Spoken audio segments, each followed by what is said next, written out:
राधा वल्लभ श्री हरिवंश। राधा वल्लभ श्री हरिवंश। वृंदावनेश्वरी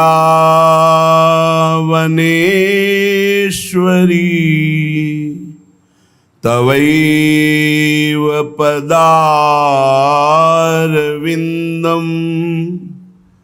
प्रेमामृतैकमकरन्द रसौघपूर्णम्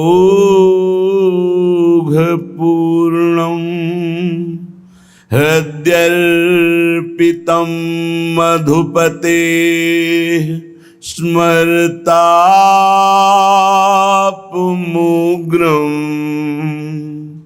निर्वापयत् परम शीतलमाश्रयामि।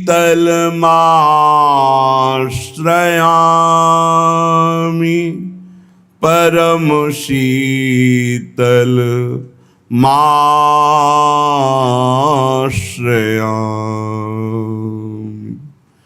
राधा नाम को आराध, राधा नाम को आराध। साधन अन्य त्यागी के मनुआ, याही को दृढ़ साध। राधा नाम को आराध, राधा नाम को आराध। श्री ललित किशोरी जी कह रहे हैं राधा नाम का ही आराधन करो। राधा नाम को सिंहासन में विराजमान कर आराध्य देव की भावना करके आठों पहर सेवा में रहो। राधा नाम को जिह्वा में विराजमान करके आठों पहर रटो और साधनों की तरफ देखो भी मत। साधन अन्य त्यागी के मनुआ, याही को दृढ़ साध। राधा नाम को आराध। मिली है ललित किशोरी नागर। विश्वास करो, लौकिक भोग सामग्री राधा नाम से मिल जाए तो बहुत सहज बात है। श्री श्यामा श्याम का साक्षात्कार इसी राधा नाम से हो जाएगा। मिली है ललित किशोरी नागर, शोभा सिंधु अगाध। फली है सकल मनोरथ, हुई है श्री वृंदावन बास। आहा, यदि आप राधा राधा राधा ऐसा रटते रहे, राधा नाम को अपने आराध्य देव के रूप में विराजमान करके अष्टयाम सेवा करते रहे, तो राधा नाम के फलस्वरूप श्यामा श्याम का साक्षात्कार हो जाएगा। आपको चिदानंद में दिव्य वृंदावन का अखंड अनंत काल तक के लिए वास हो जाएगा। समस्त तुम्हारे मनोरथ सफल हो जाएंगे। क्यों न मूढ़मती राधा पुकारे। ऐ मूढ़मती, क्यों समय नष्ट कर रहा है? राधा राधा राधा ऐसा क्यों नहीं पुकार रहा? राधा नाम पतवार बावरे, मानस हाथन दृढ़ करी धारे। क्यों न मूढ़मती राधा पुकारे। भवसागर से पार होने के लिए सुदृढ़ नौका और पतवार ये राधा नाम है। अरे मूढ़मती क्यों समय नष्ट कर रहा है? निरंतर राधा नाम रट भव समुद्र से पार हो जाएगा। ललित किशोरी सदगुरु सो मिली, रहु जो बूढ़त आनी उबारे। नौका पतवार राधा नाम है, पर खेवैया सदगुरु हैं। अरे मूढ़, सदगुरु का आश्रय ले। उनकी कृपा के बिना इस भव समुद्र से पार होना, राधा नाम में प्रीति होना, राधा नाम में विश्वास होना, ये बहुत कठिन है। सदगुरु रसिक की कृपा से ही ये सौभाग्य प्राप्त होता है। पानी चढ़त शीस ते सजनी, फिर को केवट नाव पुकारे। यदि तुम डूब गए तो फिर ना तुम नाम पुकार पाओगे राधा, और न केवट खेवैया सदगुरु का आश्रय ले पाओगे।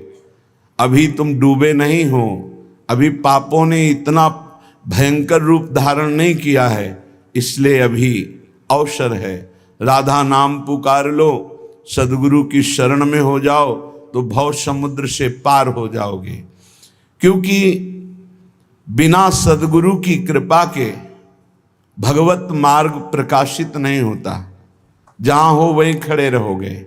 यात्रा सदगुरु कृपा से होती है, क्योंकि अहंकार, ममता, आसक्ति ये हमको जकड़े रहती हैं हथकड़ी बेड़ियों की तरह। ये ममता, आसक्ति और देहाभिमान ये सदगुरु की शरण होने पर क्षीण हो जाता है। श्री ललित किशोरी जी कह रहे हैं, राधा नाम अद्भुत चंद। जिसके जिह्वा पे राधा राधा, तो चंद्रमा दो कार्य करता है, शीतलता और अमृत प्रदान करता है। तो राधा नाम सुधा रसम, राधा नाम अमृत रस वर्षाता है और शीतल चांदनी का प्रकाश कर देता है, अर्थात अद्भुत ज्ञान, अद्भुत प्रेम। बरसत नित श्रृंगार सुधारस, सरसत अमित आनंद। राधा नाम अद्भुत चंद, जासु प्रभा अंतस तम नासन। जात सकल दुख द्वंद, राधा नाम अद्भुत चंद। ललित किशोरी सदा एक रस, क्यों न भजसी मति मंद। राधा नाम अद्भुत चंद। ये राधा नाम अद्भुत चंद्रमा है। ये प्रेमामृत रस और ज्ञान प्रेम का प्रकाश करता है। जिस प्रकाश से अंतस्तम की अविद्या का नाश होकर शुद्ध तत्व बोध होता है, समस्त द्वंद्वों पर विजय प्राप्त कर लेता है उपासक। ललित किशोरी जी कहते हैं, सदा एक रस, प्रेम रस, भगवदानंद रस में डूबने के लिए तू क्यों नहीं मतिमंद, तू क्यों नहीं राधा नाम का भजन कर रहा है। राधा गोविंद पद कमल, निश दिन हिये संवार। जिन करुणावलोकिए तो देखत निकुंज बिहार। श्री राधा गोविंद देव जी के चरण कमलों का चिंतन करो ऐ मन, जिनकी कृपा को से ही नवनिभृत निकुंज का अद्भुत सुख इन्हीं नेत्रों से देखने में आता है। पद रज तम किम आस करत हो, जोग जप जब साधा की। सुमिरत होत सुखद आनंद अति, जर न रहत दुख बाधा की। ललित किशोरी शरण सदा रहु, शोभा सिंधु अगाधा की। पर ब्रह्म गावत जाको जस, झारत चरण रेणु राधा की। ऐ मन, तू इधर उधर मत भटक, किसी से आस मत कर, ये यज्ञ तीर्थयाटन आदि साधनों का आश्रय मत ले, एकमात्र राधा राधा राधा, इससे अपार सुख की प्राप्ति हो जाएगी, दुख की जड़ नहीं रह जाएगी। सदा आगाध शोभा सिंधु प्यारी जू का वरदहस्त आपके ऊपर रहेगा। प्यारी जू कौन है? परब्रह्म परमात्मा, जिनका जस गाते हैं और जिनके पग पधारने पर आगे आगे सोहनी लगाते हैं, पुष्प दल बिछाते हैं, वो है श्री राधा। ऐसी श्री राधा का निरंतर नाम रटन करो, आराधना करो। बहुत जल्दी हमारी करुणामयी अलवेली सरकार हैं, बहुत जल्दी प्रसन्न हो जाती हैं। ये प्रसन्न हो गई तो परमात्मा अधीन हो गया, श्री कृष्ण अधीन हो गए। पूज्य श्री भाई जी महाराज हनुमान प्रसाद पोद्दार जी, अद्भुत वचन। भगवान जिसे अपनाना चाहते हैं उसे सब जगत ठुकराने लगता है। पकड़ो, ये जो रोना धोना शुरू कर देते हो कि अब तो हमसे कोई बात नहीं करता, अब तो ऐसा, ये भगवान की विशुद्ध कृपा है जो ये मोह जाल अज्ञान अविद्या ये तुमसे दूर हो रही है, असलियत समझ में आ रही है।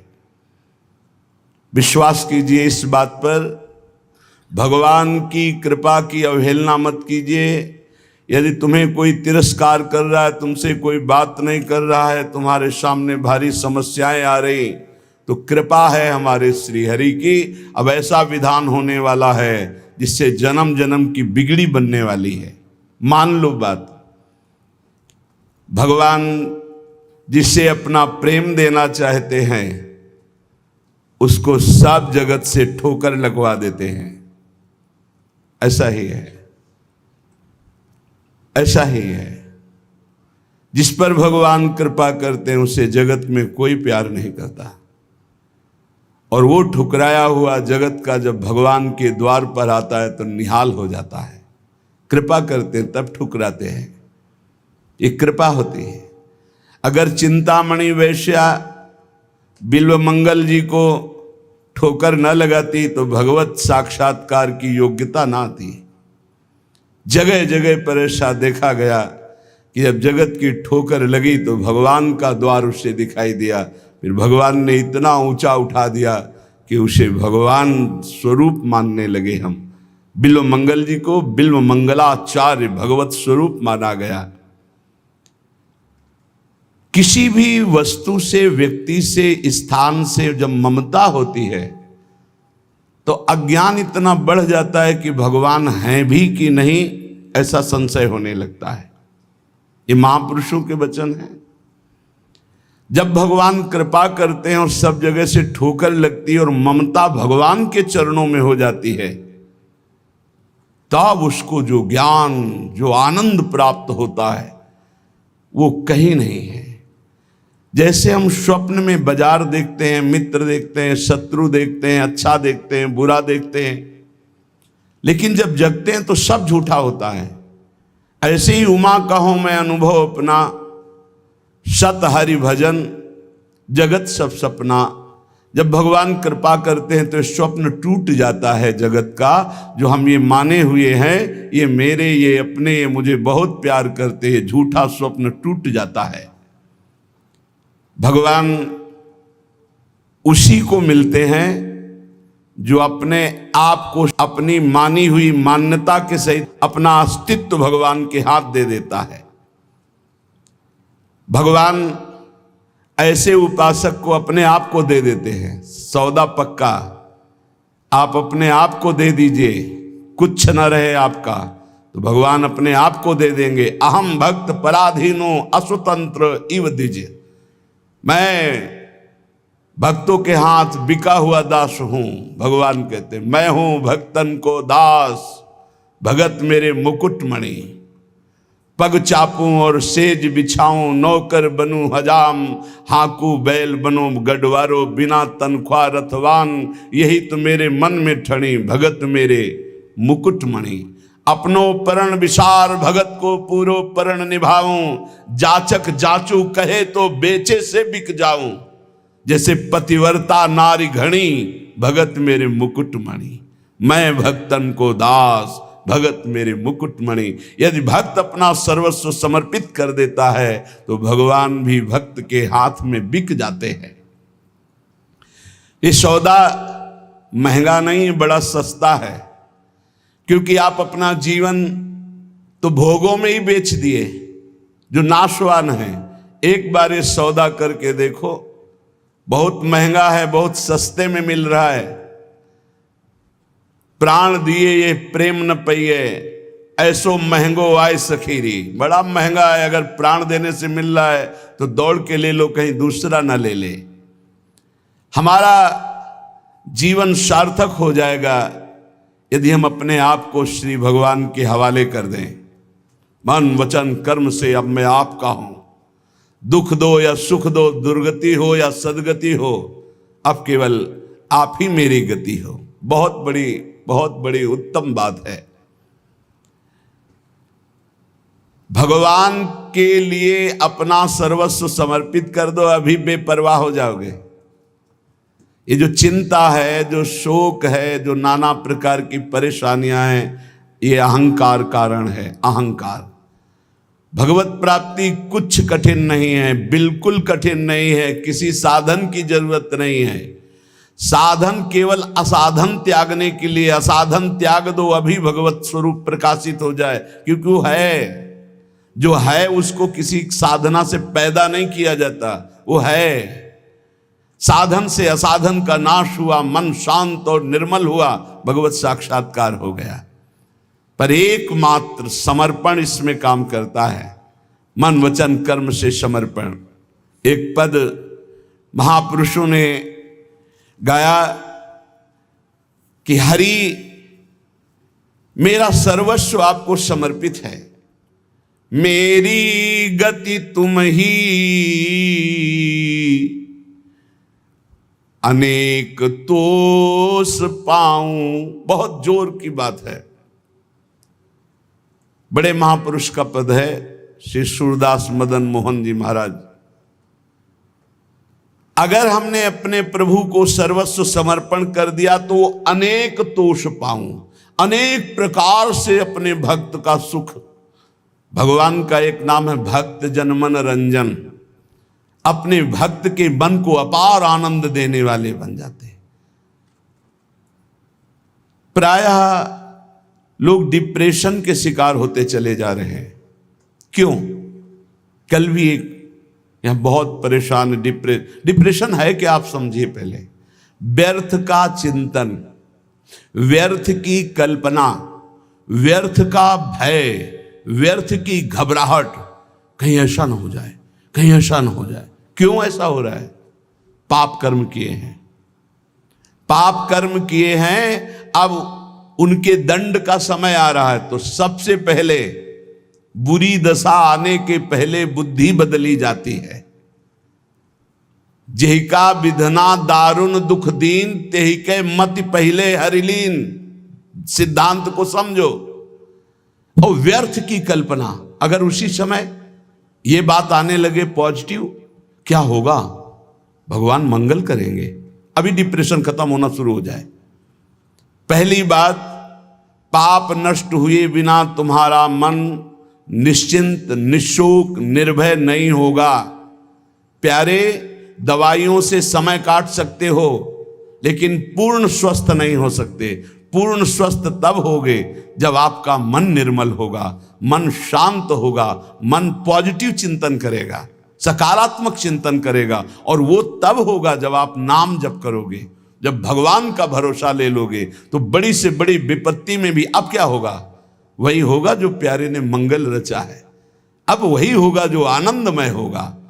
मेरी गति तुम ही, अनेक तोष पाऊं। चरण कमल नख मनि पर, विषय सुख बहाऊं। घर घर जो डोलों तो हरि तुम्हें लजाऊं। मेरी गति तुम ही, अनेक तोष पाऊं। आपके श्री चरण कमल नखमणि का साक्षात्कार करने के लिए समस्त विषयों को बहा दिया, त्याग दिया। हे नाथ, मेरी गति आप ही हो, और मैं ये देख रहा हूं कि अनेक प्रकार से आप पोषण करते हो।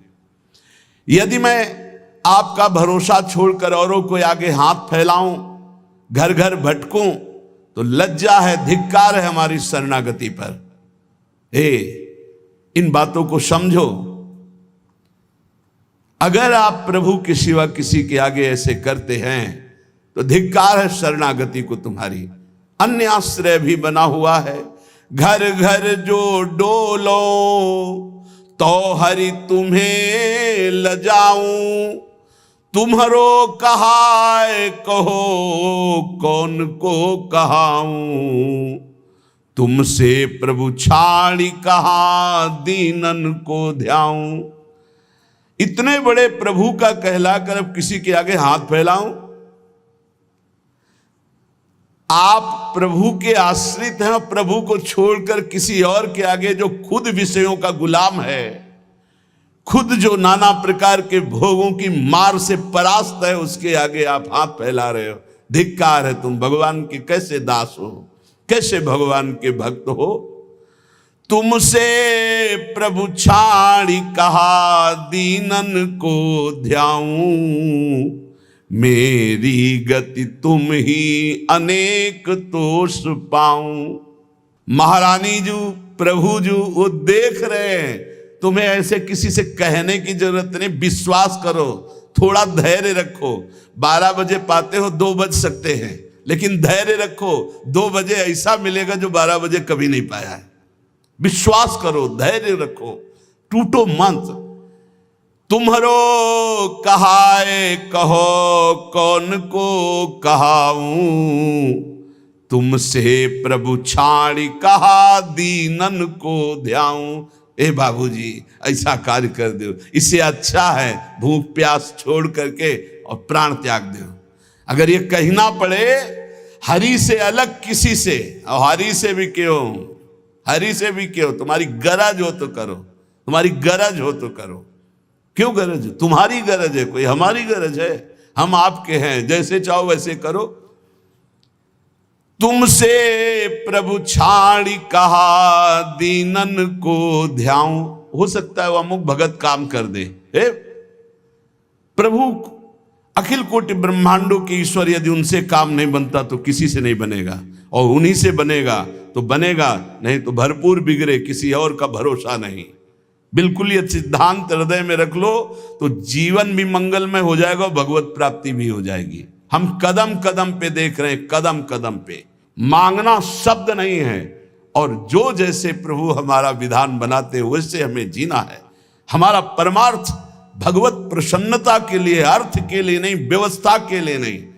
मानो हमारी कोई व्यवस्था नहीं होगी तो 50-100 निकलो, 4 गांव में जाओ, रोटी मांग के लाओ, सब बैठ करके नमक रोटी खाओ, राधा गुणगान करो। अरे बिजली नहीं रहेगी तो दीपक से सत्संग हो जाएगा, माइक नहीं रहेगा तो इतना आवाज में दम दे देंगे श्री जी की आप तक आवाज पहुंच जाएगी। और जो होना है वो पक्का होना है। हम आशा क्यों करें भोगों की, धन की और भोगी पुरुषों की? आशा भोगी आस नहीं, आशा ही परमम दुखम, नैराश्यम परमम सुखम। इधर से निराशा, आशा एक केवल स्वामिनी जी से, आशा एक केवल स्वामिनी जी से। वो भी स्वामिनी जी से कुछ लेने के लिए नहीं, स्वामिनी जी को सुख देने के लिए। आशा से दास्यम वृषभानुजायास, केवल एक आशा कि मैं आपकी दासी बनूं, मैं आपको सुख पहुंचाऊं। शीस तुम्हें नाय कहो कौन को नवाऊं, कंचन उर हार छाड़ कांच क्यों बनाऊं। मणिगण पुंज ब्रजपति छाड़त, हित हरिवंश कर गई कंचू। प्रभु को छोड़कर संसारी पुरुष का आश्रय कभी नहीं। एक बार सदगुरुदेव भगवान के पास एक आए, बैठे, थोड़ी देर चर्चा हुई, फिर उन्होंने कार्ड निकाला। ये क्या है? बोले इसमें नंबर है, कभी आपको कोई जरूरत हो तो फोन करवा दें। हाँ, जब से बचपन से बाबा जी बने आज तक तुम्हारे नंबर से ही काम चलता रहा। एकदम ले चलो, हम श्री जी से बात करेंगे कि तेरे से बात करेंगे? चल, जरूरत हमें क्या है? जरूरत ना पड़े इसी बात के लिए तो बाबा जी बने पड़े। हमारी कोई जरूरत नहीं, आपको जरूरत हो तो करो। जा ही ना चाहिए कबों कछु, हमें नहीं चाहिए। हम तो उसी में राजी हैं जिसमें आप राजी हो। जैसे रखोगे वैसे, ज्यो ज्यो राखत हो त्यों त्यों रहियत हो हरि। भगवत शरणागत चाहे गृहस्थ हो चाहे विरक्त, अन्य आश्रय नहीं, भगवत आश्रय। शीश तुम्हें नाय कहो कौन को नवाऊं, कंचन उरहार छाड़ी काच क्यों बनाऊं। अब तो जागृत शयन रहत रूप पर मणिकंचन ज्यों पाची। प्रियालाल मणिकंचन में जैसे नीलमणि में कंचन, ऐसे हमारी माला की तरह युगल सरकार हृदय में पड़े। अब ये सांसारिक राग कांच थोड़ी पहनेंगे।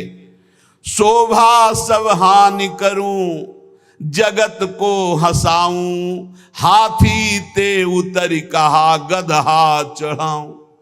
अरे भाई, अब हंसी नहीं करवाएंगे कि देखो भगवान के दास हैं हाथ। केति कायु केतिक जीवन काहे विनाशत काद हटकत। भगवत दास कहला करके दांते निपोर करके किसी से पैसा मांगना, इससे अच्छा है अन्न जल त्याग करके प्राण त्याग कर दो प्रभु के लिए। क्या ये जीवन है। संतों को, भक्तों को, भागवतों को कोई भिखारी न समझे। वो भिखारी नहीं है, वो बादशाह हैं। और जो भिखारी हैं वो भगवान के दास नहीं होते। भिक्षा के लिए केवल अन्न के टुकड़े की आज्ञा की है आचार्यों ने।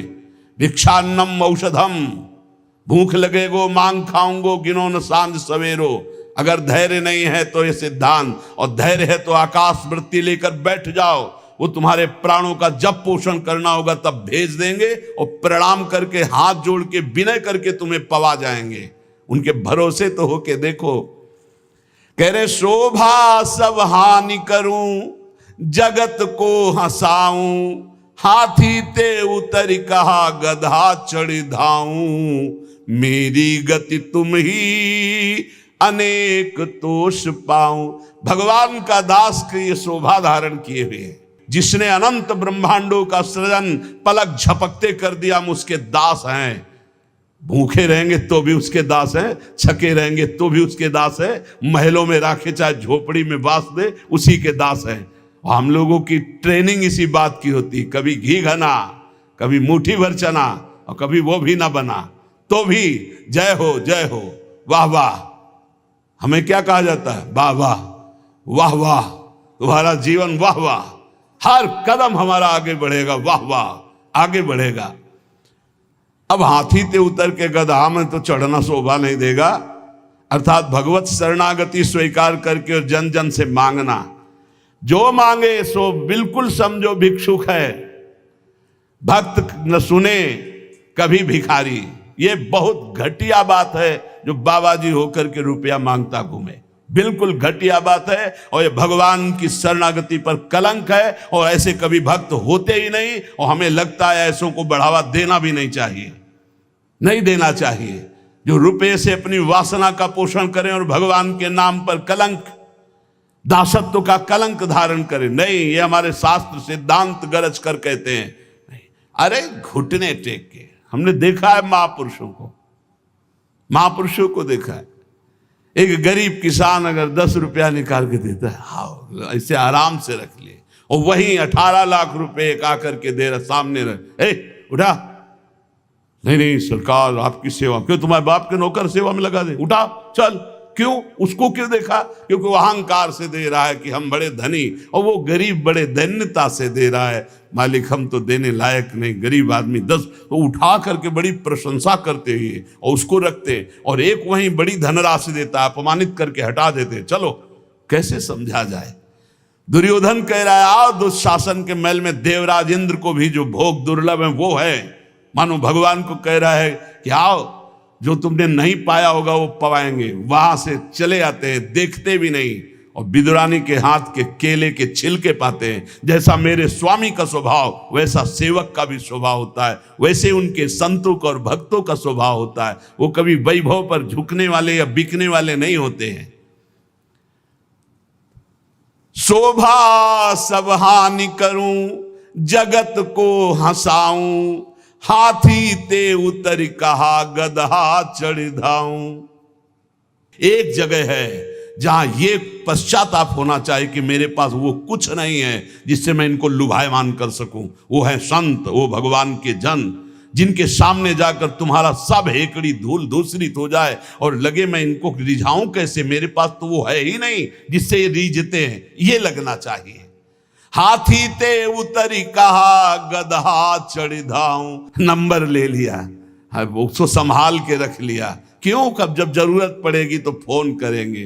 करो फोन इनका, यमराज का फोन जब आएगा तो ये कोई फोन तुम्हारे काम नहीं करेंगे। अगर हरि का केवल नंबर रखा है, सेव है एक नंबर, एक ही नंबर सेव है, राधा राधा राधा, तो ठीक घंटी बजते ही उत्तर मिलेगा। और अगर सैकड़ों नंबर सेव हैं तो किशोरी जी जानती है इसको हमारी विशेष आवश्यकता है, इसके बहुत से नंबर हैं, देख लो मोबाइल वालों। आखिरी नंबर इन्हीं का लगता है, तो पहला जो इनका नंबर और आखिरी नंबर इन्हीं का रखेगा, पहला भी नंबर है और आखिरी भी इन्हीं से, आदि भी इन्हीं से, अंत भी इन्हीं से, तो मध्य भी इन्हीं का। जीवन मंगल में हो जाएगा। हमारी बात मान लो, हम जीवन भर के अनुभव की बात करते ऐसे, अब तो बिगड़ा और भरोसा इनका तो ऐसा चट संभल के खड़ा हो गया, पूछो मत।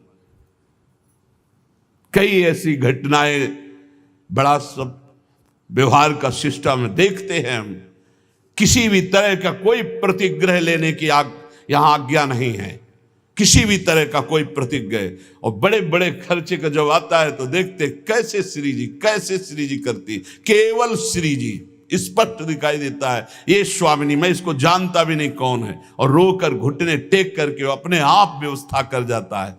तो शोभा सब हानि करूं, जगत को हंसाऊं, हाथी ते उतर कहा गदहा चढ़ी धाऊं। जब वीर शिवाजी को पता चला कि जिन तुकाराम जी महाराज का ऐसा प्रताप है, उनके घर में खाने की भी व्यवस्था सही ढंग से नहीं, और ढेर लगा दिया, अन्न के बोरे, घी के बड़े बड़े टीन, बूरा के बोरे, सब व्यवस्था। आप कीर्तन करके जब घर पधारे तो बोले ये सब क्या?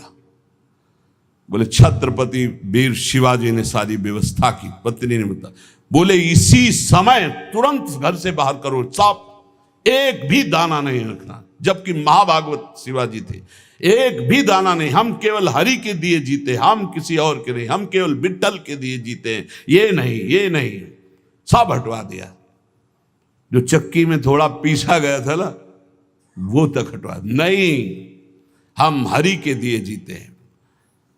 अगर वैभव हरि में देकर वैभव में रखना चाहते तो जय जय आपकी, आप हमें अगर आप फुटपाथ पे रखना चाहते हो तो जय जय। ये केवल प्रवचन नहीं, दोनों जीवन है। कुमकुम लेप छाड़ी काजर मुँह लाऊं, कामधेनु घर में तजी अजा क्यों दुहाऊं, मेरी गति तुम ही अनेक तोष पाऊं। यदि आपके सिवा किसी और की तरफ देखूं, आपकी तरफ देखने का मतलब है कुमकुम का लेप होना, और दूसरों की तरफ देखने का मतलब है काजर की लेप होना।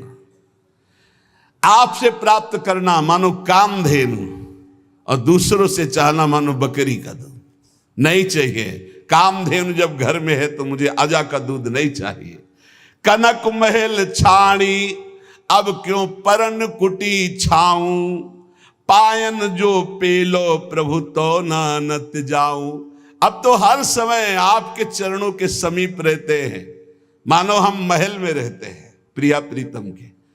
अब हम पर्णकुटी क्यों छाएं जब महल में हमें वास मिल गया। अब आप लात मारो तो भी आपको छोड़ने वाले नहीं। पाइन जो पेलो प्रभु तो न अनत जाऊं। आगे की बहुत बड़ी बात कह रहे, सूरदास मदन मोहन जन्म जन्म गाऊं, संतन की पनही को रक्षक कहाऊं, मेरी गति तुम ही अनेक तोष पाऊं। हे प्रभु बार बार जन्म हो और आपका ही नाम जप करके आपकी लीलाओं का गायन कर व्यतीत हो, और आपके परम प्रेमी भक्त संतों की जूती का मैं रक्षक कहलाऊं। जहां उनकी जूती उतरे वहां मैं रखकर उनको साफ करूं और उनकी सुरक्षा करूं। संतन की पनही को रक्षक कहाऊं, मेरी गति तुम ही अनेक तोष पाऊं। एकमात्र अपने आराध्य देव का आश्रय, और आराध्य देव का आश्रय जब सदगुरु के द्वारा मिलता है तो एक खास बात होती है, उसमें संबंध पकड़ने वाली बात है, बड़े भाव का विषय है। अगर हमसे भजन नहीं भी हो रहा है तो हमारी भगवत प्राप्ति निश्चित है, यदि हमारा संबंध दृढ़ है। संबंध दृढ़, और संबंध दृढ़ है तो भजन हर श्वास होता है, किया नहीं जाता। जैसे शरीर से संबंध दृढ़ हो गया है तो शरीर का नाम कभी भजन करते हो ना कभी भूलते हैं, हर समय शरीर की स्मृति बनी रहती है। जितना भी व्यवहार होता है वो शरीर के लिए होता है, खान पान, देखना सुनना, भोगना कमाना, सब शरीर के लिए। संबंध, भगवान संबंध का बहुत सुंदर व्यवहार जो हमारा बनता है हृदय में, तो वैसे ही प्रभु निर्वाह करते हैं। हमारे संबंध के 5 भाव हैं, दास्य, सख्य, वात्सल्य, कांता, सहचरी। शांत भाव तो समदर्शिता में ब्रह्म ज्ञान के अंदर भी रहता है, लेकिन जो सुखास्पद भाव है वो दास्य, सख्य, वात्सल्य, कांता और सहचरी। कांता गोपी भाव और सहचरी, इन भावों के द्वारा जो गुरुदेव हमें संबंध देते हैं उसमें दृढ़ रहना चाहिए। संबंध का निर्वाह प्रभु बहुत जोर से करते हैं। संबंध जो मिला है वो ठसक में बदल जाए। मैं प्यारी जू की सहचरी हूं, मैं प्रियाजू की प्रिय सहचरी हूं, ये ठसक बन जाए। जैसे अपने वृंदावनवासी राधा उपासी नित्य विहार रस के जो भजनानंदी जन हैं, चाहे वो गृहस्थ हो चाहे विरक्त, ठसक होनी चाहिए हमारे माई श्यामा जू को राज। मैं श्री जी की हूं, मैं प्यारी जू की हूं। सच्ची मानिए, ये स्त्री पुरुष शरीर की पोशाक है, न तुम स्त्री हो न पुरुष हो, भगवत दिव्य अंश हो। कैसे निर्वाह करते हैं संबंध का हमारे प्रियालाल श्री विट्ठलनाथ जी। कल आपने चर्चा सुनी श्री त्रिपुरदास जी की, उसमें श्री विट्ठलनाथ गोस्वामी जी का भी नाम आया था। श्री विट्ठलनाथ जी ठाकुर जी के प्रति वात्सल्य भाव रखते थे। मेरे लाला पुष्ट मार्गी, वात्सल्य भाव। जैसा भाव करोगे वैसे ही, ये यथा माम प्रपद्यन्ते तास तथैव भजाम्यहम् हम। ठाकुर जी के प्रति इनका पुत्र भाव था, मेरा लाला। जैसे नंद बाबा, ठीक ऐसा ही भाव श्री विट्ठलनाथ गोस्वामी जी का। एक बार श्री श्रीनाथ जी को दूध पवा रहे थे, ठाकुर जी ने एक घूंट पिया दूध और कटोरा ऐसे हटाते हुए कहा जय जय, क्या कमी रह गई दूध में? ठाकुर जी ने कहा बहुत मीठा कर दिया, मिश्री बहुत अधिक डाल दी, मुझसे पिया नहीं जाता। बड़ी मनोहार करी, आज पी लो कोई बात नहीं, क्योंकि पुत्र भाव है। ठाकुर जी ने बड़ा ऐसे करते हुए पिया। दूसरी बार भोग में आपने मिश्री कम मिलाई, ठाकुर जी ने एक घूंट पिया, ऐसे कर दिया। कहा जय जय, आज क्या कमी? कहा दूध तो एकदम सीठा कर दिया, फिर भी पी लो। थोड़ा ही कम तो मिश्री मिलाई, पहले वाले में आप कह रहे थे मिश्री बहुत अधिक है, तो इसलिए थोड़ी कम कर दी। बोले नहीं सीठा है, पी लो, आप पी लो, पी लो। बहुत दुलार किया, दूध पी लिया। तीसरी बार जब भोग लगाया तो मिश्री अलग दूध अलग। लालजू ने कहा आपने ऐसा क्यों किया, मिश्री क्यों नहीं मिलाई? गोसाई जी ने कहा जब मेरे द्वारा मिलाई हुई मिश्री आपको पसंद ही नहीं आती, कभी कह देते हो बहुत मीठा है, कभी कह देते हो सीठा है, तो आज स्वयं मिला लो। तो हंसकर कहा कि हम मिलाने लायक हैं? हम आपके बालक हैं। बालक मिलाना क्या जाने, और दौड़ गए और गोद में बैठकर छाती से चिपक गए और कहा रूस गए क्या, मिला के पिलाओ, हम तो बालक हैं, हम थोड़ी मिला पाएंगे।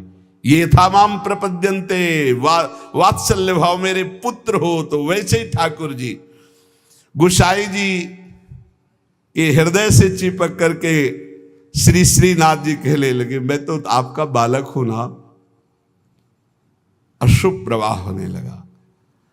ठाकुर जी ऐसे महान सुख देते हैं जो जिस भाव से। एक दिन मचल गए, सैया रचना करके जब शयन कराने को गए, कहा ये सैया ठीक नहीं है, दूसरी सैया ले आए। ये बिछौना ठीक नहीं है, दूसरा बिछौना ले आए। नहीं नहीं, ये रंग मुझे पसंद नहीं, और रंग का बिछौना बिछा दिया। अब कितने बिछौना, कितनी सैयाएं बदल दी लालजू महाराज बार बार, ये ठीक नहीं, ये ठीक नहीं। पसीना पसीना हो गए थे गोसाई जी। गोसाई जी ने कहा कि आपको कौन सी सैया पसंद आएगी, कौन सा बिछौना पसंद आएगा? बोले बताओ, तुम सैया बनो और तुम्हारी छाती पे हम सोएंगे, क्योंकि हम यशोदा मैया की गोद में ही सोते। अगर दिन में कभी अथाई में बाबा के पास गए तो उनके तोंद पे लेट के सोते। तो आप लेटो और आपकी गोद में हम, श्रीनाथ जी, श्री विठलनाथ जी गोस्वामी जी की गोद में जैसे माँ की गोद में बच्चा, ऐसे श्रीनाथ जी सोए। एक दिन श्रीनाथ जी के सामने गिरिराज जी से बंदर आया, हु ऐसे किया, वो जैसे बंदर करते हु ऐसे, वो बड़ी जोर रो पड़े श्रीनाथ जी। और गोस्वामी जी सेवा में थे, तत्काल गोस्वामी जी के ऐसे गोद में चिपक गए और कहा बंदर मुझे डर लगता है। गोसाई जी ने कहा इस बंदर से डर लगता है? बड़े बड़े भयंकर बंदर, न जाने कितने महाबली बंदर और बड़े बड़े भयंकर राक्षस, रामा अवतार में तुम कैसे मारे होगे राक्षसों को, और कैसे तुम्हारे साथ बंदर सेना थी, हमारी तो समझ में नहीं आता। ऐसे कह के मन में पर्वताकार बंदर, महाभयानक राक्षस हो, यहां छोटे से बंदर को देख के चिपक गए और डर करके कहते मुझे बंदर से डर लगता है। जब शयन करने गए तो ठाकुर जी ने शयन में कहा कि देखो गोसाई जी, एक ही भाव रखो, एक म्यान में दो तलवार नहीं होती। यदि पुत्र माना है तो केवल पुत्र मानो, अगर भगवान मानोगे ऐश्वर्य तो फिर पार नहीं पाओगे, हम ऐसा ऐश्वर्य दिखाना शुरू कर देंगे। अगर पुत्र माना है तो केवल पुत्र ही मानो, तो तुम्हारा बेटा बंदर से डरेगा कि नहीं? तो हम वैसे ही डर रहे हैं जैसे बेटा डरता है। और अगर ये कि भगवान ऐश्वर्यशाली, तो फिर पार नहीं पाओगे, हम इतना ऐश्वर्य दिखा देंगे। एक म्यान में दो तलवार नहीं रहती। गोसाई जी जगे एकदम, और श्रीनाथ जी को देखा पास में, तो गले से लगा करके दुलार करते हुए, वात्सल्य भाव। एक दिन चूड़ी पहनाने वाली आई। गोसाई जी ने कहा कि जाओ हमारे घर में जितनी बहुएं हैं सबको चूड़ी पहना दो और पैसा यहां ले लेना आके। आपके 7 पुत्र थे तो 7 बधुएं थी। गोसाई जी ने ये नहीं कहा कि 7 बधुओं को पहना देना, कहा कि मेरी जितनी बहुएं हैं उन सबको चूड़ी पहना दो और पैसा यहां से ले जाना। अब उनकी 7 बहुएं तो चूड़ी पहनी, 8वीं श्री स्वामिनी जी पहुंच गई अपने कर कमल। जे ही उस चूड़ी पहनाने वाली ने श्री जी के कर कमल को देखा, अशुभ प्रवाह, आनंद मूर्ति हमारी प्यारी जो है, अशुभ प्रवाह होने लगी।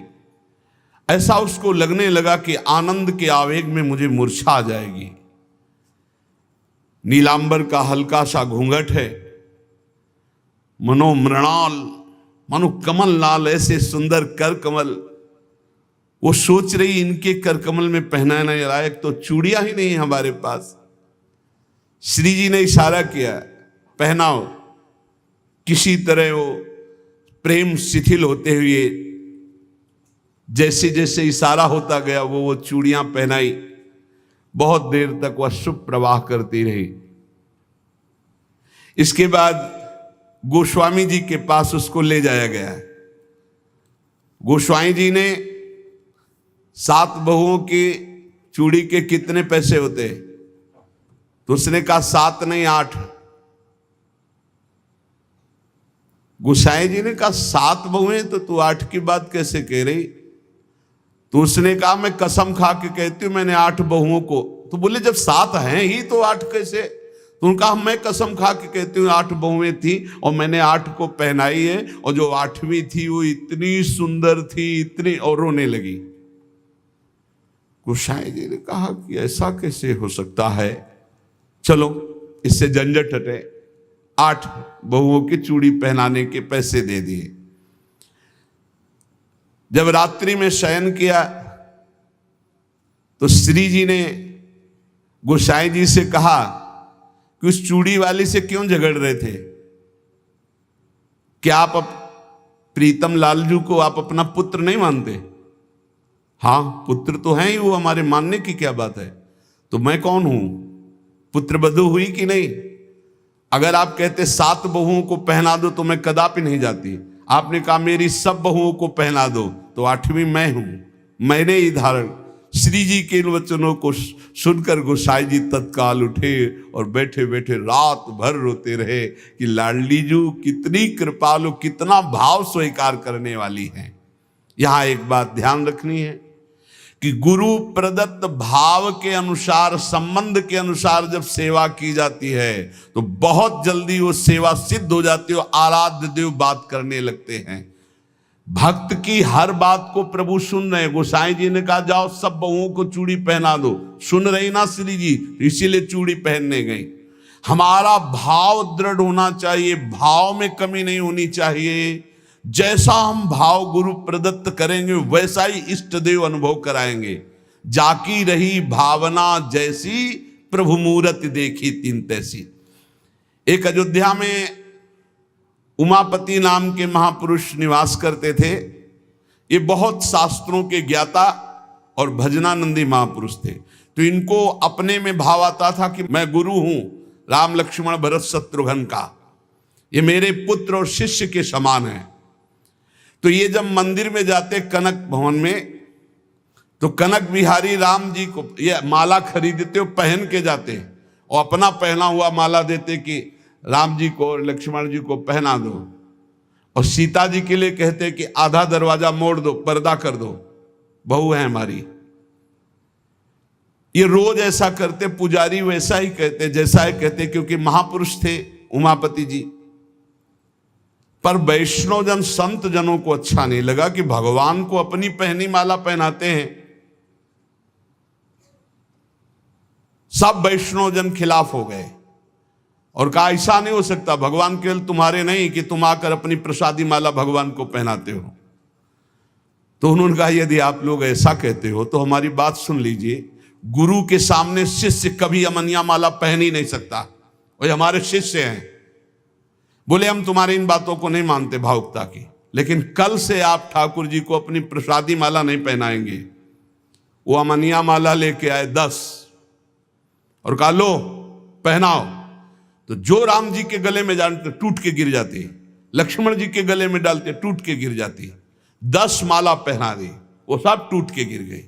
सब संत और वैष्णव खड़े देख, बोले देखा ये भला अमनिया पहन सकते हैं जब मैं इनका गुरु हूं। वशिष्ठ भाव से वो रहते। फिर उन्होंने माला मंगवाई और सामने माला पहनी और जे ही दी कि लो पहनाओ, वो माला टूटी रही, वो माला धारण हो गई। पंडित जी ने सब संतों से प्रार्थना की कि ठाकुर जी को जिस भाव से भजा जाता है ठाकुर जी वैसा ही व्यवहार करते हैं। आप अपने स्वामी के रूप में देखते हैं, लेकिन ये हमारे शिष्य हैं, हमारे पुत्र के समान हैं। क्योंकि मैं वशिष्ठ भाव से रहता हूं, इसलिए प्रभु मेरे भाव का पोषण कर रहे हैं, आप लोग अन्यथा ना समझिए। और जब ये मंदिर जाते तो पुजारी से कह देते कि जानकी जी की तरफ का दरवाजा थोड़ा सा जैसे बहु ओट में होती है ऐसे करो, कर देते। भावानुसार पुजारी जी जे ही देखते कि उमापति पंडित दर्शन करने आ रहे तो जानकी जी की तरफ दरवाजा कर देते या पर्दा कर देते। पुजारी जी विशेष सावधानी पूर्वक ऐसा करते।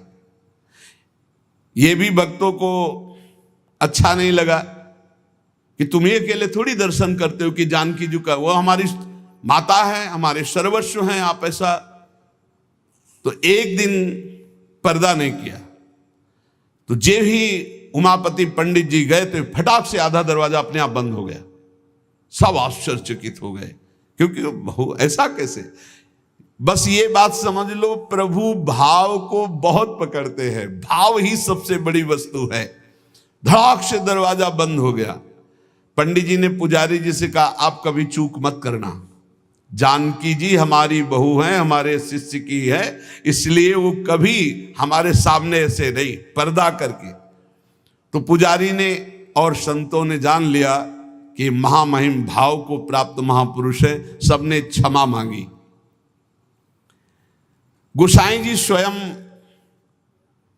पद रचना करने में कुशल और गा करके ठाकुर जी को पद सुनाने में कुशल, अष्टयाम सेवा पद्धति से श्री श्रीनाथ जी की सेवा करते और 8 परम प्रवीण कीर्तनकार नियुक्त किए।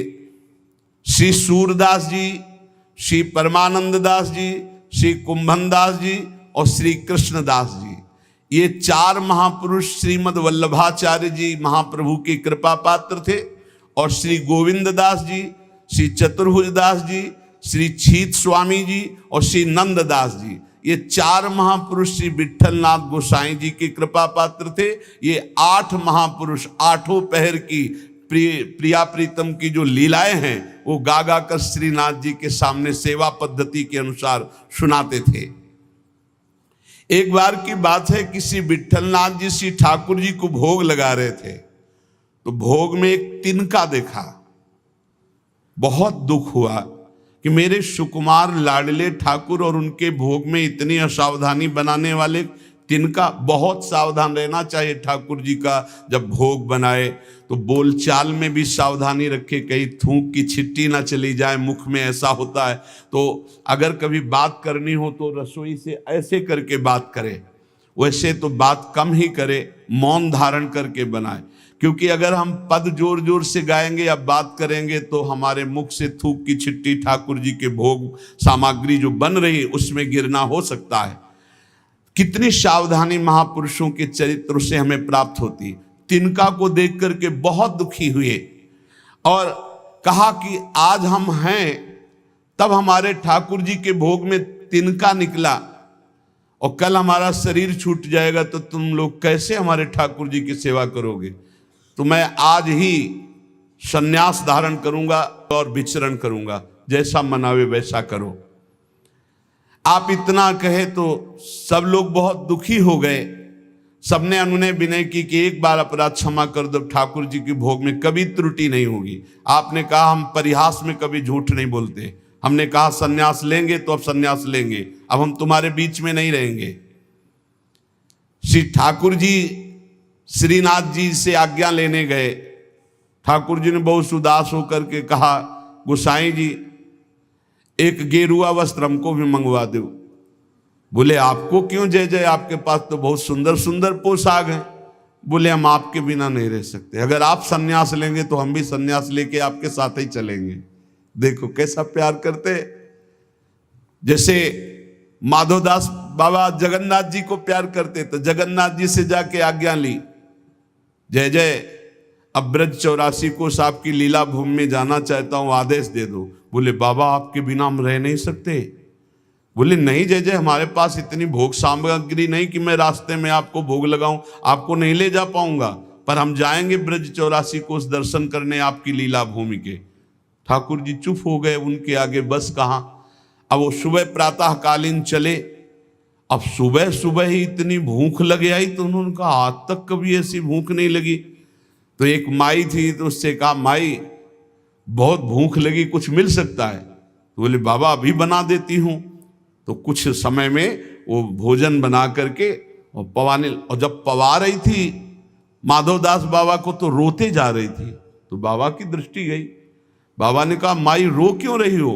बोले इतना सुंदर सुकुमार लाडला बालक तुम्हारे जैसे बाबा जी के साथ कैसे आ गया, इसकी माँ कैसे रहती होगी। तो उन्होंने भागवतिक दृष्टि से देखा तो थाल में बैठे जगन्नाथ जी पा रहे थे। बोले इसीलिए भूख लग रही थी, हमें पता क्या कि तुम्हें भूख लग रही है, तुम क्यों साथ।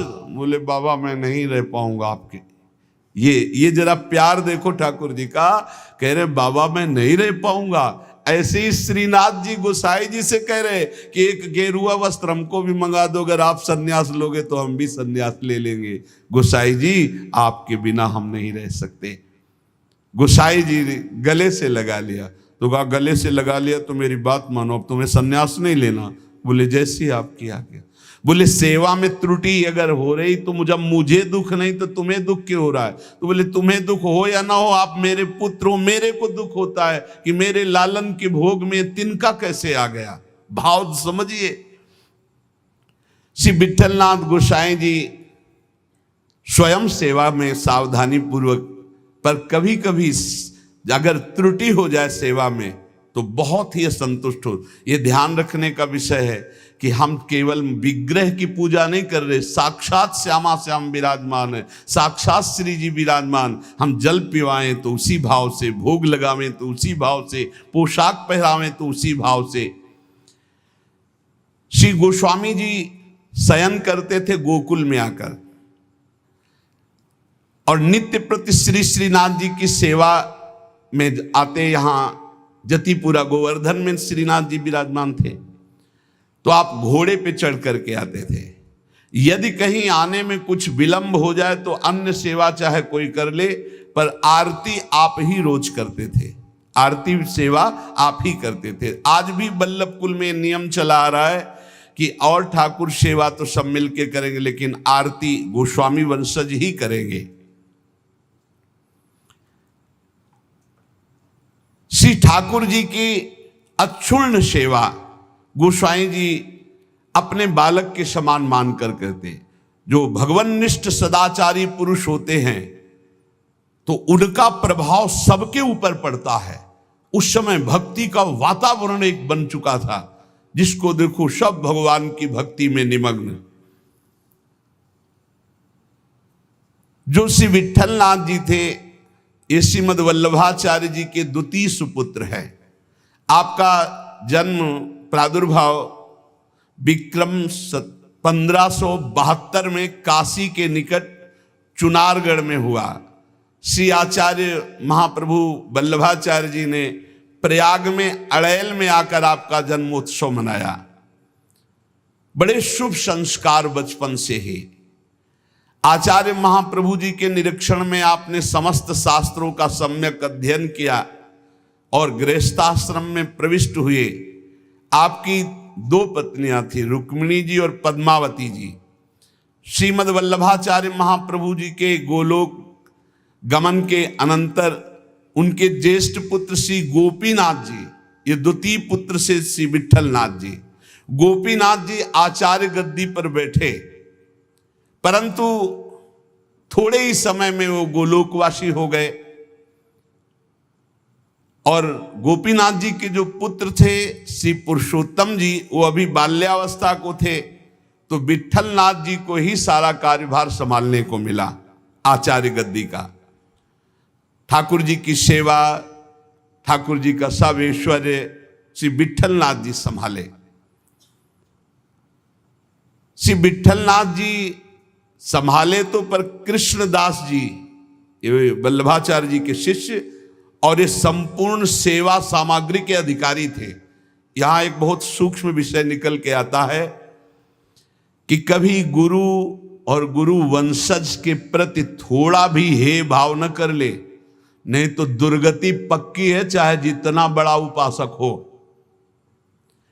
कृष्णदास जी बहुत बड़े महापुरुष हैं, पूरे श्रीनाथ जी की सेवा के अधिकारी हैं, अधिकारी पदवी नहीं की है। अब किसी सेवा पद्धति को लेकर कृष्णदास जी से श्री विठलनाथ गोस्वामी जी ने, तो कृष्णदास जी असंतुष्ट हो गए। कभी ऐसा नहीं होना चाहिए। गुरु के समान ही गुरुवंशजों को समझना चाहिए। जैसे हमारे गुरुवंश के अगर बच्चा भी आ जाए तो हम उसके झुक कर चरण छुएंगे, उसको गुरु के समान आसन पर बैठा लेंगे और नीचे उतरकर हम बैठेंगे। चैतन्य महाप्रभु ने ईश्वरपुरी जी के जब गांव में गए तो रज में लोट लोट के कह रहे थे, यहाँ के सब जीव जंतुओं की भी चरण रज हमारे लिए बंद नहीं, क्योंकि यहाँ हमारे गुरुदेव भगवान प्रकट हुए ईश्वरपुरी जी के गांव में। यहां त्रुटि हो रही है कृष्णदास जी से। कृष्णदास जी ने क्या किया कि जो गोपीनाथ जी गोलोक गमन हो गया था, तो उनकी पत्नी और उनके पुत्र पुरुषोत्तम जी अभी छोटे थे, उनसे बात की और गद्दी पर पूरा अधिकार कर लिया। पुरुषोत्तम है ही, क्योंकि उनके पिता गोपीनाथ जी अधिकारी थे, और हटा दिया श्री विठलनाथ जी को। और हटा ही नहीं दिया, पूरी सेवा से हटा दिया कृष्णदास अधिकारी जी ने। पुरुषोत्तम जी को गद्दी पे बैठा दिया, उनकी मां को समझा बुझा करके दस्तखत करवा लिए और श्री विठलनाथ गोस्वामी जी को हटा दिया। न श्रीनाथ जी की सेवा मतलब आना भी बंद करवा दिया। ऐसा नहीं करना चाहिए था, ये बहुत बड़ा अपराध बन गया। और बहुत बड़े महापुरुष हैं कृष्णदास जी, कोई साधारण नहीं। आगे उनके कभी चरित्र का श्रवण करना, इतने बड़े महापुरुष। गोसाई जी को सब अधिकार छिन जाने का कष्ट तो नहीं हुआ, पर सेवा छूट जाने का बहुत कष्ट हुआ। और महापुरुषों के हृदय में किसी भी तरह का यदि कष्ट हो गया तो उसे फिर भगवान बर्दाश्त नहीं करते। आपको बहुत क्लेश हुआ, श्रीनाथ जी का दुलार छूट गया, सेवा छुटवा दी कृष्णदास अधिकारी ने। आप पाराशौली में जाकर रहने लगे, पर बहुत दुखी अंदर से। और दूर तक वहां तक आते जहां श्रीनाथ जी की ध्वजा दिखाई देती है, वहां से साष्टांग दंडवत करके बहुत एकाग्रता पूर्वक ऐसे देखते, मंदिर की तरफ रोने लगते श्री विठलनाथ जी। ये बहुत बड़ी हानि का विषय, बहुत बड़ी हानि का विषय। गुरुजनों से विरोध करने का मतलब है सर्वस्व का नाश, चाहे जितना बड़ा भी कोई तपस्वी भजनानंदी हो। एक श्री रामदास जी भीतरिया जो ठाकुर जी की सेवा में रहते थे, वो श्री विठलनाथ जी की स्थिति से परिचित थे। वो रोज गुप्त रूप से समय निकालते। यद्यप श्री कृष्णदास जी ने उनको भी मना कर दिया था, पर वो जाते और गोसाई जी को श्री लालजू का बीड़ा प्रसाद देते। बीड़ा प्रसाद आंखों से ऐसे रख करके खूब रुदन करते श्री विठलनाथ जी। ये बहुत बड़ा अपराध है, बहुत बड़ा अपराध। गोसाई जी ठाकुर जी के लिए अपने कर कमल से एक फूलों का हार बनाते और कहते पहना देना जाके, और रोज एक श्लोक दैन्यता का लिखते और कहते ठाकुर जी को सुना देना जाके। श्री रामदास जी नित्य प्रति आकर वो फूलों का हार और ठाकुर जी को एक श्लोक सुनाते, ठाकुर जी को फूलों का हार पहनाते, और ठाकुर जी रोज एक पान की बीड़ी देते जो उनको जाके देते और उनको प्रणाम करते। एक दिन ठाकुर जी ने संदेश में कहा कि गोसाई जी से कह दो मेघ तो समय पर बरसेगा, तुम दुखी क्यों हो रहे हो? मेघ तो समय आने पर बरसेगा, तुम दुखी क्यों हो रहे हो? विठलनाथ जी के सामने जब जाकर रामदास जी ने कहा मेघ तो समय पे बरसेगा, आप दुखी क्यों हो रहे हो? लालन ने ऐसा कहा है। तो विठलनाथ जी ने कहा कि मेघ तो समय पे बरसेगा, पर चातक अपनी टेक पुकार क्यों छोड़ेगा? चातक तो रटता ही रहेगा। बहुत सुंदर बात। अगर चातक अपनी रटन छोड़ दे तो चातक कैसा? मेघ तो समय पे बरसेगा, वो बरसे, लेकिन चातक अपनी रटन नहीं छोड़ सकता। मेरी रटन घटने वाली नहीं, मैं तो रो रो कर आपको पुकारता ही रहूंगा। चातक रटन घटे घट जाई, बढ़े प्रेम सब भांति भलाई। विठलनाथ जी के इस दुख को अकबर बादशाह ने सुना। उसने तत्काल आदेश किया और कृष्णदास जी को बंदी बना के जेल में डाल दिया और गोसाई जी को विरुद्ध आचरण किया, इसलिए उनको कठोर दंड कृष्णदास जी को बादशाह अकबर ने। जब गोसाई जी को ये पता चला तो गोसाई जी ने अन्न जल त्याग दिया और कहा जब तक सम्राट अकबर सादर कृष्णदास जी को, ये देखो महापुरुषों का हृदय, सादर कृष्णदास जी को नहीं छोड़ते तब तक मैं अन्न जल भी नहीं पाऊंगा। जब बादशाह अकबर को ये पता चला कि गोसाई जी ने अन्न जल त्याग दिया तो सादर कृष्णदास जी को पुनः छोड़ दिया। कृष्णदास जी को जब ये पता चला कि गोसाई जी मेरे लिए अन्न जल छोड़ दिए, तब गोसाई जी के पास आए और चरणों में गिरे और कहा मुझे आपके प्रभाव का पता नहीं था, क्षमा कीजिए। कृष्णदास जी ने पारासौली में आकर गोसाई जी के चरण पकड़ लिए। गोसाई जी गंभीर हो गए। महापुरुष अगर डांट दें तो बच गए आप, और गंभीर हो गए तो पिट गए आप, बस इतना समझ लो। गंभीर इसलिए हो गए कि तुमने लालन की सेवा छुड़वा दी, सब ठीक है, लेकिन लालन की से दूर रखा, दर्शन नहीं, सेवा नहीं, इसलिए गंभीर हो गए। विठलनाथ गोसाई जी को पूर्व सेवाधिकार प्राप्त हो गया। श्री कृष्णदास जी का अंतिम लीला जानते हो कैसे हुई? कुआं में पैर फिसल गया और गिर के मरे और प्रेत बने, इसी अपराध के कारण। बहुत सावधान, इतने बड़े महापुरुष हैं, उनका चरित्र है कृष्णदास जी का, बहुत बड़े महापुरुष हैं, लेकिन अपने गुरु से अपराध बन गया। गुरुवंश गुरु स्वरूप ही है, अपराध बन गया तो प्रेत योनि को, पैर फिसल गया, कुएं में गिरे और उनके प्रेत योनि को प्राप्त हुए। बहुत सावधानी की जरूरत है कि कहीं ऐसे अपराध, नहीं तो चाहे जितना भजन हो, वो भजन बाद में तो कल्याण करेगा, लेकिन बीच में छूट जाएगा और बीच में हमारी दुर्गति हो जाए। अंतिम तो मंगल ही होगा, क्योंकि भगवान का जन कभी नामे भक्ता प्रणश्यति। जब ये प्रेत बन गए थे तब भी उद्धार गोस्वामी विठल नाथ जी के द्वारा ही इनका हुआ। अकबर क्यों कृपालु था, क्यों श्रद्धा करता था विठलनाथ जी गोस्वामी के ऊपर? एक बार श्री यमुना जी में स्तोत्र का गायन का, कंचन वर्ण तेज चमकता हुआ विठलनाथ गोस्वामी जी का, तो अभी स्नान करके यमुना जी की आराधना कर रहे थे, तो उधर नौका में जल विहार करते हुए इसकी बादशाह की कोई हिंदू बेगम होगी, तो वो दूर से देखा कि तेजस्वी तो भगवान के समान है। नौका समीप ले गई, उतरकर चरणों में बंदन किया। विठलनाथ गोस्वामी जी को देखकर उसे पक्का लगा कि ये जो आशीर्वाद दे देंगे तो पक्का। तो उन्होंने कहा कि आपसे मैं एक ही आशीर्वाद चाहती हूं कि मेरे बादशाह मेरे अनुकूल रहें। हर पत्नी यही चाहती है। आप कृपा करके कोई ऐसा जंतुर बांध दीजिए, कोई मंत्र बता दीजिए, कोई उपाय बता दीजिए कि बादशाह सलामत हमारे बस में रहें, हमारे अधीन रहे। आपने मुस्कुरा दिया कि मैं एक जंतुर देता हूं, इससे बादशाह तुम्हारे अधीन रहेंगे, और दोहा लिख करके भुजा में बांध दिया। यंत्र मंत्र और तंत्र को भूल करो जन कोय, पति कहे सो कीजिए वो आप ही बस होए। ये दोहा लिख करके बांध दिया। दूर से गुप्तचर लगे रहते थे।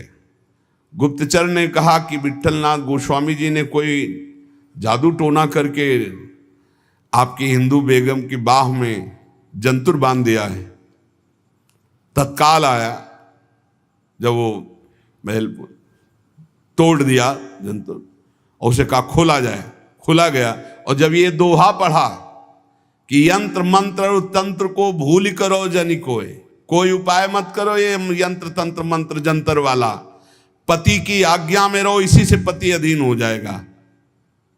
जब ये दोहा पढ़ा कि पति की आज्ञा का पालन रूप परम बल है जो पति को अधीन कर लेता है, बहुत प्रसन्न हुआ और कहा इसी समय मुझे विठलनाथ गोस्वामी के चरणों में जाके प्रणाम करना है और उनके दर्शन करने। तब से बहुत श्रद्धा विठलनाथ गोस्वामी जी के ऊपर, और वो आकर के गोकुल में और गोवर्धन में बहुत सी संपत्ति, जमीन, ये सब विठलनाथ गोस्वामी जी को दी। श्रीमद् वल्लभाचार्य महाप्रभु जी ने पुष्ट मार्ग का प्रवर्तन किया। विट्ठलनाथ गोस्वामी जी ने उसका बहुत प्रकाश किया। श्री सूरदास जी, कुंभनदास जी, परमानंद दास जी, कृष्णदास जी, ये वल्लभाचार्य जी के शिष्य, और नंददास जी, चतुर्भुज दास जी, श्री गोविंद दास जी, श्री छीत स्वामी, ये विट्ठल नाथ जी के शिष्य, ये रात दिन ठाकुर जी की सेवा में, पद गायन की सेवा में रहते थे। जिस समय महाप्रयाण का समय आया तो विट्ठलनाथ गोस्वामी जी ने सातों पुत्रों को बुलाया और अलग अलग ठाकुर जी प्रदान किए। 7 पुत्र श्री गिरधर जी, श्री गोविंद जी, श्री बालकृष्ण जी, श्री गोकुलनाथ जी, श्री रघुनाथ जी, श्री यदुनाथ जी और श्री घनश्याम जी। ये 7 पुत्र श्री विट्ठलनाथ गोस्वामी जी के थे। सातों को अलग अलग ठाकुर सेवा प्रदान की।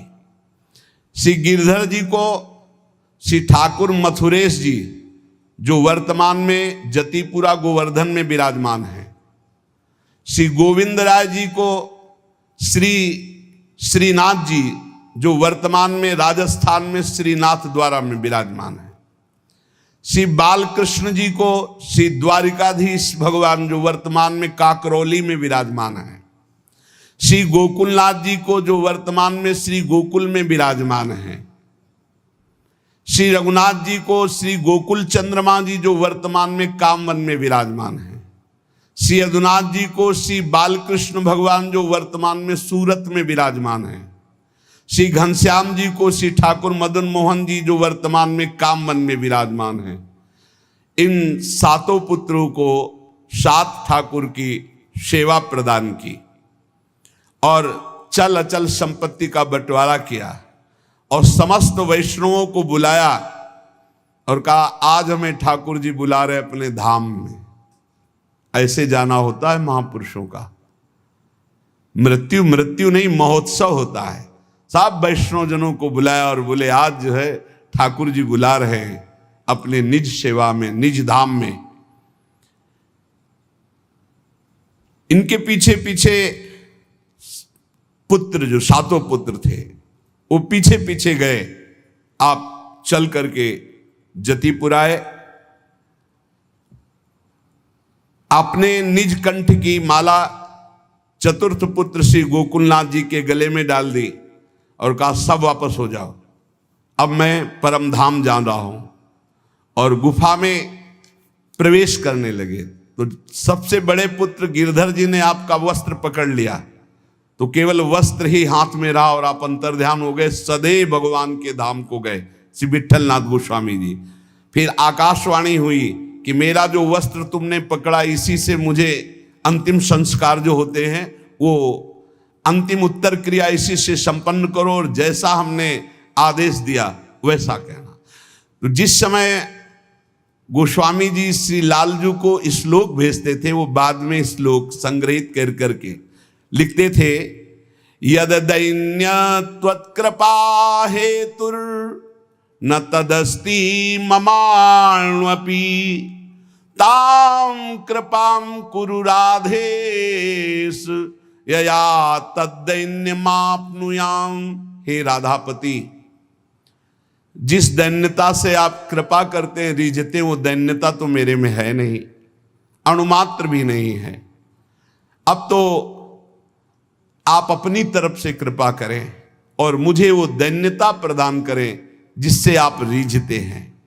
दूसरा श्लोक, सर्वसाधन शून्योहम सर्वसामर्थ्यवान भवान श्री गोकुल प्राणनाथ न त्याज्यो हम कदापि वै। हे गोकुल के नाथ स्वामी, मैं सर्वथा सर्वसाधनहीन हूं। देखो आचार्य हैं पर कैसी दैन्यता है, और आप सामर्थ्यवान हैं, अतः किसी भी स्थिति में आप मेरा त्याग मत कीजिए, क्योंकि मैं साधनहीन हूं, आप सामर्थ्यवान हैं, आपके द्वारा त्याज्य नहीं हूं। नाथ मेरा कभी त्याग मत कर देना। यदि तुष्टो शिरुष्टो वा त्वमेव शरणं मम, मारणे धारणे वापि दीनानां न प्रभुर्गति। प्रभु आप चाहे मुझ पर संतुष्ट हो या नाराज हो, मेरे लिए तो आप एकमात्र ही सहारा हैं। अब आप चाहे नाराज रहो चाहे प्रसन्न रहो, हम दीनों को मारो या तारो, अब आपके सिवा कोई नहीं। आपको हमारा भार वहन करना ही पड़ेगा नाथ, आपको हमारा पोषण करना ही पड़ेगा जबरदस्ती, आपको अंगीकार करना ही पड़ेगा, क्योंकि आपके सिवा हमारा कोई नहीं है।